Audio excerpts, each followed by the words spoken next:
So this is the interface that you'll see if you're using Adobe Photoshop CC. This is the one that I'm using because it's installed on my computers. However, the version that you guys have in the labs is either CS6 and it should be in the dock, or if you go up to Spotlight over here, you can then type in Photoshop CC and you can use that one. If you have got, if CC has been loaded, when you open up the program, you'll see a thumbnail view or a list view of documents that have previously been opened. So it's your recent files list. The more you use it, the more you'll understand. And this is just going to be a quick overview. I'm going to open up a Photoshop document at the moment just so that we can understand how the interface works. You've got menus at the top, so that's like any other program. However, you've also got the applications menu over here, and it changes depending on what you do. So if I select, you'll notice how it's a light gray at the moment. I can't actually click on it even if I wanted to, nothing happens. But if I select more than one thing, you see that it's a lighter shade of gray, or indeed a bit of a white kind of a color. And you notice that things will either toggle on and off. By toggle, I simply mean switch on or off, depending on the tool that you're using or depending on its availability.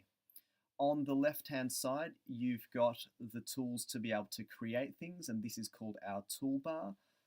On the right-hand side, these are your palettes, and they go away or stay on there depending on the interface that you have got.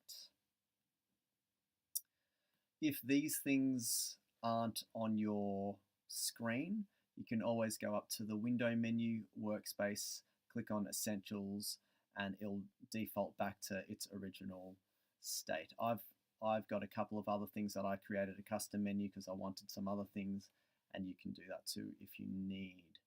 So we've got our layer menu, we've got our menu at the top here. This is how you open and close files, save things, print, etc.